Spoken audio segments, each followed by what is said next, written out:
Hello and welcome to your Long COVID Transformation. I'm your guide, Betsy, and today we're looking at an important topic, understanding your symptoms.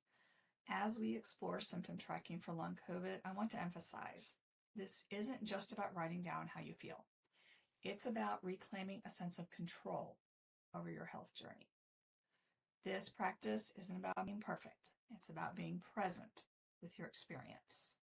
So let's start by talking about the power of tracking your symptoms. When I started my own post-COVID rehab, I was introduced to a very simple tracking sheet and it became my lifeline. It helped me track not just how I felt, but how much energy I was using throughout the day and whether that energy use led to a crash. What I discovered was that this wasn't just about recording symptoms. It was about making connections between what I was doing and how my body responded. It gave me insights I never would have had otherwise. So, as we go deeper into this, I want you to remember tracking isn't just another task on your to-do list. It's a very powerful act of self-awareness and self-advocacy. It's a way to understand your body and begin to work with it instead of fighting it. So as we start looking at why tracking your symptoms matters, it's important to mention a few key reasons why it's so important. First, tracking helps us recognize patterns, triggers, improvements, and setbacks. It creates a clearer picture of how our daily choices affect our health. With this awareness, we're not just reacting to symptoms, we're understanding them. Second, it gives us a sense of control, which we need. When you're living with something as unpredictable as long COVID, even small amounts of clarity can feel incredibly empowering. Noticing patterns allows you to make informed decisions that support your healing process. And third, tracking can dramatically improve communication with healthcare providers. When you bring in clear, organized notes, it helps your provider tailor their care to your unique experience. And that can lead to better support and more effective treatment. So remember, this isn't just about jotting things down. It's about building a tool that supports your progress, your voice, and your path forward. Now, let's take a look at these specific things to track and how even little details can offer powerful insights.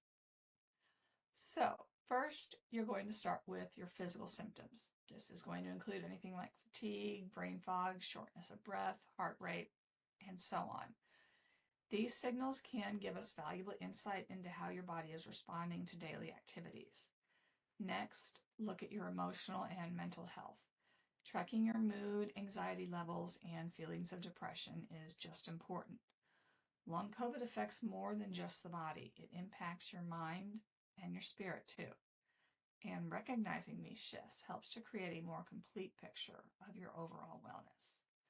Then, take notes of your daily habits and routines. Sleep quality, meals, hydration, movement, and rest periods all contribute to how you feel.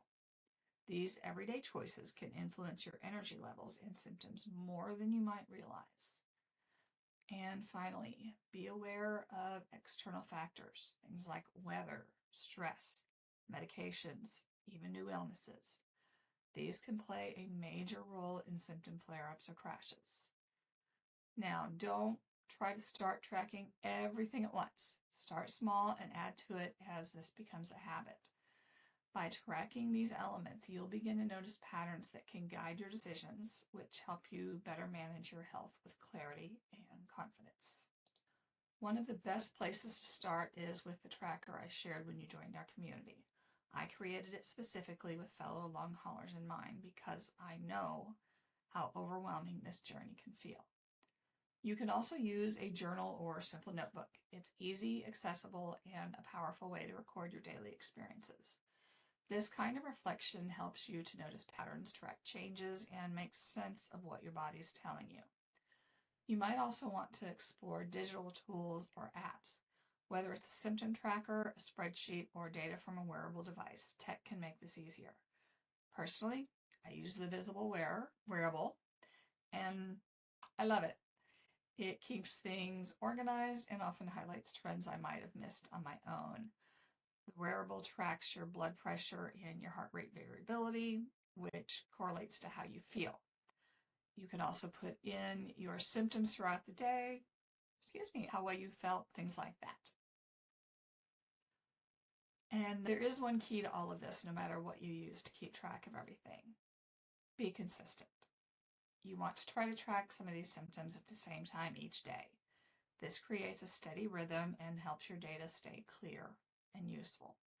By blending all these strategies, you'll start to see your health more clearly. And with that clarity comes confidence and more empowered choices. Now, let's walk through some of the pages in your tracker together.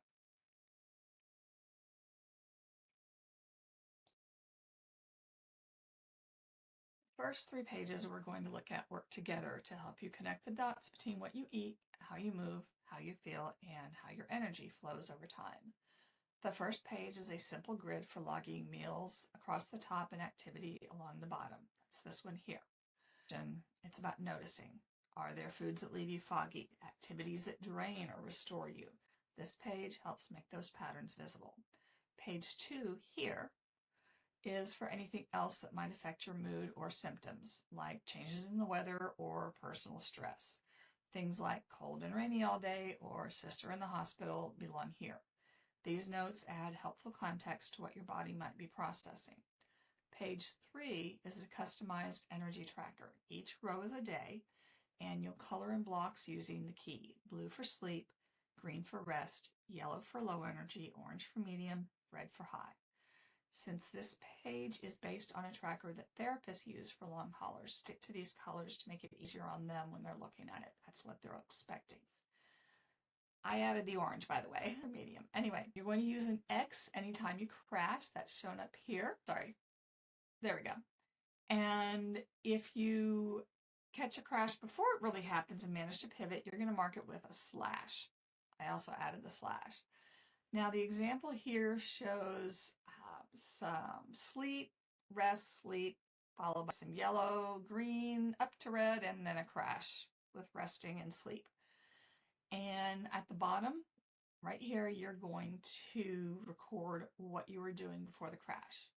So in this example, I put at the bottom that cleaned the kitchen and bathroom, rested, went jogging, didn't recover until the next day. So seeing that visually is going to help you shift from reactive to proactive. It's also very valuable information for your care team. This page combines 2 important pieces of your healing puzzle: how you're sleeping and how you're feeling, in one easy-to-read graph. Each day you're going to mark how much sleep you get, including naps or broken sleep, to just combine it all together, and your overall mood throughout the day. You can use color-coded dots like in this example, or smiley faces to reflect how you're feeling using the faces in the key. You can make it as visual or as expressive or as basic as you like. Personally, I like using colors. It makes it easier to see things. So this page is going to help you see your patterns at a glance. Maybe more rest equals a better mood. Likely, that's kind of for me too. There's no right or wrong. It's just going to give you some good insight to guide your healing. The goal is not to fix every single night or every feeling. It's to make note of them, understand them, and that understanding is what helps you to move forward. So this graph is going to give you a daily window. Allergies, itchy. Anyway, so it's going to give you a daily window into 2 pretty important health markers: your resting heart rate when you first wake up in the morning and your blood pressure. Right now I'm taking these before I get out of bed. If your provider wants you to check your blood pressure at a different time, go with what they're telling you. The top is a color-coded key. You're going to pick 3 colors. Use one for heart rate, one for the systolic pressure at the top, and the other for the diastolic pressure at the bottom. And you're going to use those colors to mark each measurement across the graph. As you track over time, patterns are going to emerge. You can also correlate these to the other pages as well and look back and forth. This page isn't about getting perfect numbers on your heart statistics. It's about getting insights into how your body, your rhythms, and the different parts of your day or week might be influencing your nervous system and your circulation. And these patterns can help inform your choices and give you more information to share with your providers when you need to. Next, we have 5 pages that are all the same. It's a blank graph designed to help you track your unique symptoms, the ones that show up most often in your experience. Each graph tracks up to 3 symptoms with a color-coded key at the top to keep things clear. Keep it simple, don't do more than 3 or it's going to get pretty overwhelming and hard to see trends. And you're going to rate each symptom daily on a scale of 0 to 5. 0 is no symptoms, 5 means it was very intense or very disruptive. And you're going to start to notice how symptoms rise and fall over time and how they may relate to your sleep, meals, stress, or activity. Since there's 5 pages, you can track 15 symptoms. If you need more than that, print extra copies of pages 53 and 54. And so you can just insert that page or pages, hopefully not, into your tracking system. And this isn't about tracking everything. Hit the big ones. If something seems to become important, add it in there. It's going to be noticing what matters and understanding your body better and using that insight to guide your next steps. This page of your planner helps you to track all the medications and supplements you're taking each month. That includes prescriptions, over-the-counter meds, vitamins, and herbal remedies. Remember, vitamins, supplements, remedies, and such can interact with your prescriptions and can influence how you are feeling. And it's very easy to not be able to keep up with all the interactions. That's what your providers are supposed to be helping you with. So you need to have everything written down. This page here is for your monthly use. There's space for up to 10 different items, and check off each dose as you take it, whether it's once a day or more than that each day. For example, if you take Ativan in the morning and again at night, you'll list it on 2 lines to reflect both times. And you just, like I said, just check it off. If you miss it a day, don't check that one. Obviously, honesty is much more important than looking perfect, because remember, you're not perfect. Neither am I. If you're tracking more than 20 medications or supplements, you can put an extra copy of pages 48 and 49 and insert them in there into your tracker to have those on there. The second page shown at the bottom is found in the medical notes section at the back of your planner. This is your complete reference list, and you're going to include the name of each medication or supplement, who prescribed it or recommended it. If it's like you're taking a multivitamin, nobody really recommended it, just leave it blank. You're also going to indicate why you're taking it, the strength, the dose, and how often you take it. So in this example, we have calcium from Dr. Smith for bone strength, etc., and then Ativan for Dr. Jones for anxiety, 10 milligrams, 1 pill twice a day. This record is extremely helpful for your doctor's visits and anytime you want to review your medications. All of your different providers need to know everything you're taking and who it's from, why you're taking it. No one doctor can know every possible medication or supplement out there, so having it written down helps them out quite a bit. All right, now we have, these are in the medical notes section, by the way. This is a list of your providers, all of them. Doctors, specialists, therapists, dietitian, yoga instructor, anything. You're going to put in the name and the practice name, the specialty, their phone number and fax number, and the office address. Quick note on the fax. Always have it in there. If one of your providers needs to send or request records from another, having the fax number on hand saves them a lot of time. And medical offices really appreciate it when you're prepared with that detail. Sorry, my allergies are bad. Nose is itchy. Anyway, there are 4 pages in this section, so it has space for up to 16 providers. If you need to list more, extra copies of pages 168 and 169, and insert them where you need them.